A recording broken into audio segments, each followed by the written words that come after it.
We've spent some time talking about Lewis theory, Vesper theory, valence bond theory, and now I'm going to give you your last covalent bonding theory.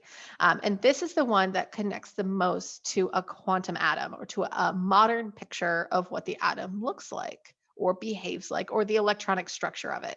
And that's molecular orbital theory. So I'm going to walk through this. It's really interesting stuff. So let's get started. So kind of like we started our valence bond theory lecture by saying, well, so far what we know is helpful, but it doesn't paint a complete picture.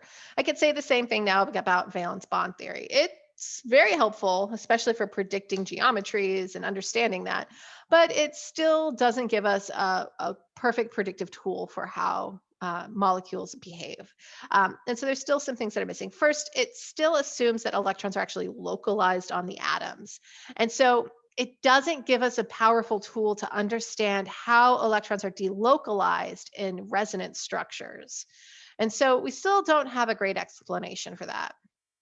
We also see that it still doesn't consistently predict magnetic behavior if something's paramagnetic or diamagnetic. So that means that it's not predicting the number of unpaired electrons accurately. So great, but still not a good picture or good enough. So molecular orbital theory is going to view the molecule as actually just this collection of charged nuclei that have a set of molecular orbitals that are filled with electrons, rather than thinking of it as atomic orbitals that are attached to an atom that then hybridize or combine or overlap with other atoms' atomic orbitals that may be atomic orbitals or hybridized.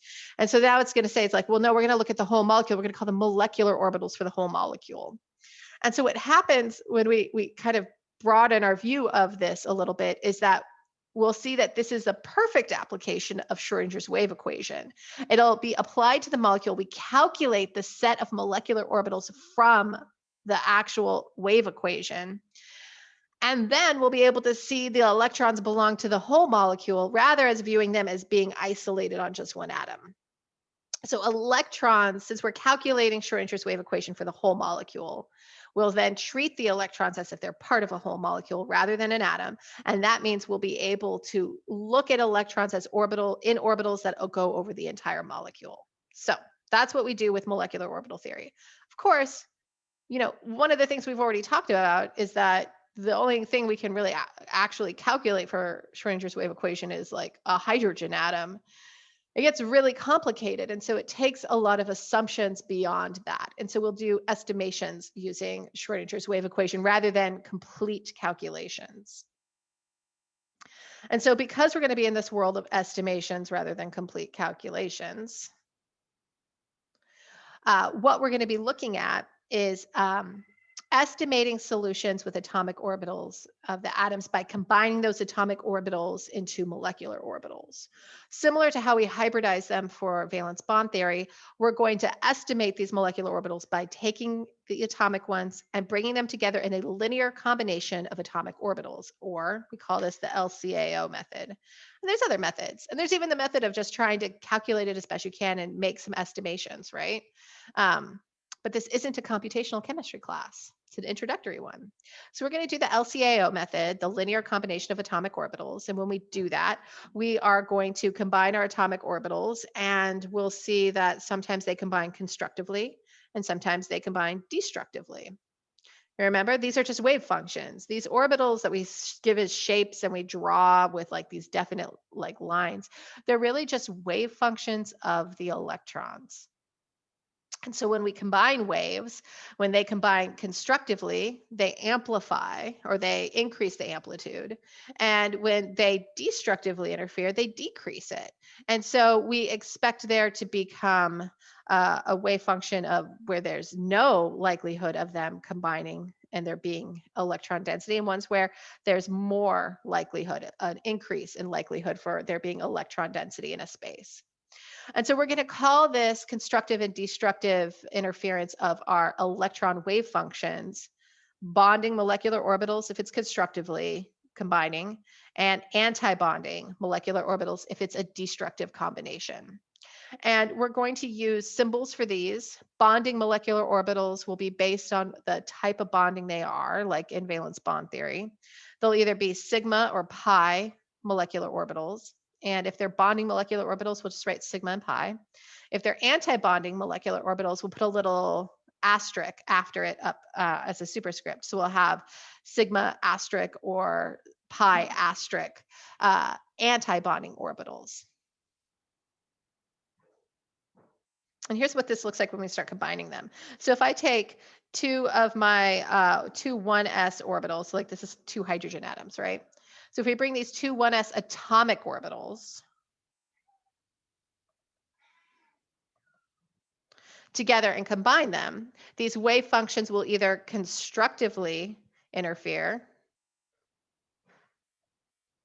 or destructively interfere. And so what we get is we get a bonding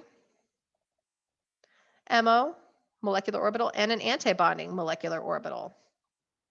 And you can see the antibonding molecular orbital creates this large node in between them, and there's two different phases of electron density away from each other.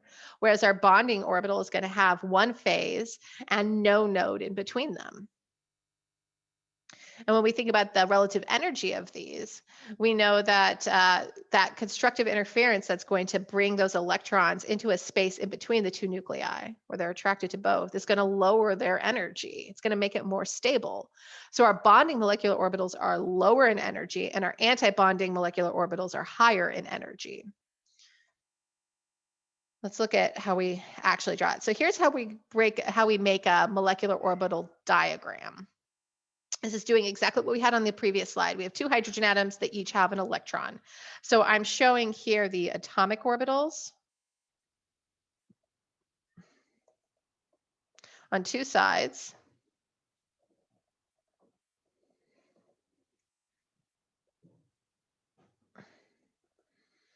And then I'm bringing them and combining them in the center to make my molecular orbital. And so I have one electron in each, and I track them just like these are. So on the right and left-hand side, these are just your orbital diagrams that we did when we learned about the structure of the electronic structure of the atom. And so we'll have one electron in each. So we bring these together and we combine them into a bonding orbital and an anti-bonding orbital. And we put this dashed line to show that we're bringing our bonding orbital lower in energy and our anti-bonding orbital higher in energy. We label these. So this one is the sigma, and I like the subscript 1s to know where the atomic orbitals came from, but it could just be sigma. And then we have the sigma star up at the top. That's our anti-bonding orbital. Now I take the total number of electrons I have between the two atoms. So I've got 2 electrons total. And I start placing them. And I follow the same rules I used for my orbital diagrams for atomic orbitals. I will always place them in the lowest energy orbital first, and I will half fill, and then I'll completely fill the orbitals that are at the same energy level. And so here that means putting in one electron and then another, and then I've used both of my electrons. So I have 2 electrons in a bonding orbital. I have none in an anti-bonding orbital for hydrogen.